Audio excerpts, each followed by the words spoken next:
Hey everybody, I'm Ted from Tebex. Today I want to talk about chargebacks and refunds. There can be a little bit of confusion between the differences between a chargeback and a refund. Both of these result in the money being returned to the customer, but a chargeback and a refund are two totally different things. Usually the refund means that something has happened that wasn't expected. The seller and the customer then contacted each other, agreed that something wasn't correct, then the seller refunded the funds to the customer. With a chargeback, again, something has happened that wasn't expected. Either the seller and the customer communicated with each other, couldn't get to an agreement, or sometimes there's even no contact at all.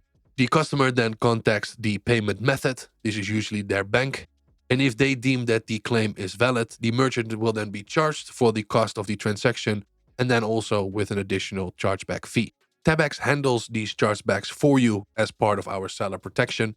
We also notify creators so that they can offer support to the customer in order to resolve the issue that has led to the chargeback. So let's talk a little bit about what we can do to prevent chargebacks. When a customer contacts you that something has gone wrong, always work towards a solution first. Even if the customer ordered completely the wrong package, Tebex has a lot of features and settings to use to hopefully resolve the issue. If the issue is not resolvable through the Tebex dashboard, always work towards a refund. This is a better experience for you and also for the customer. It has less fees, less steps, less work. Having a lot of refunds on your store is way less severe than having a lot of chargebacks. Of course, not having any of those is a lot better, but that is unfortunately not always feasible, definitely when your store starts growing and you are delivering a lot of different packages. What are some things that you can do to hopefully reduce the amount of refunds you have to issue and also reduce the amount of chargebacks you get? When creating a package, it's really important to have a proper description explaining exactly what is inside of the package and also, if needed, what extra steps are needed to claim anything inside of the package. For example, if you need to go inside of Discord and run some sort of command, this should be explained inside of the package. One, to make it clear for customers exactly what they are getting, but also to remove as much confusion as possible where things can go wrong, to a point where sometimes the experience for the customer is totally different from what they expected. Once it's sure what they are getting, also be clear when they are getting it. In this case, this is instant. There is already a message at the end of the checkout telling people it can take up to a minute before they get their items delivered. Again, if there's anything delayed or anything behind some sort of action or command, be clear and give this information up front. Make sure that they actually get what they expect and also make sure that they get it when they expect it. Something that is really important is also after a purchase has been made, again, make sure that there is some sort of line of communication available. If you do happen to get a chargeback, again, we will contact you on your support email. So if you received a chargeback, what can you do? We have a whole payments and compliance team ready to fight that chargeback on your behalf. The thing that helps the Tebex team the most is having a clear understanding of what has happened and what has been discussed.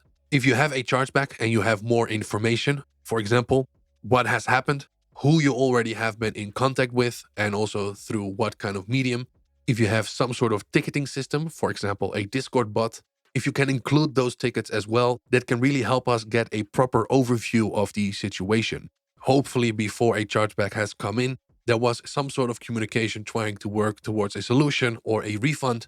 So any communication that has happened inside of that period, also please include it if you think it can paint a better picture of the situation.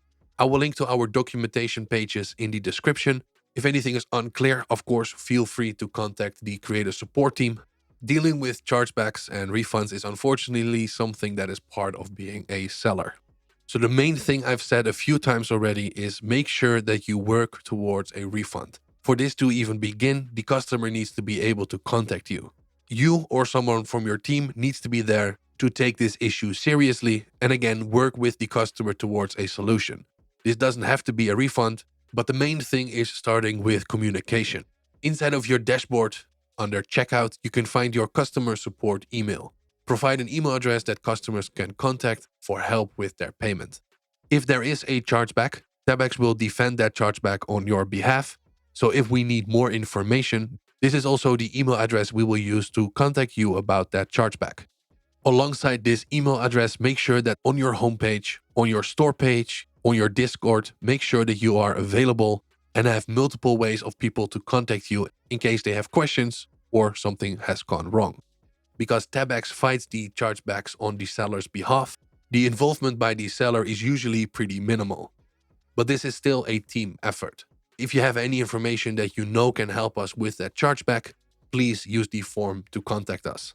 Hopefully, using these tips and this information, it is a little bit more clear the differences between a refund and a chargeback.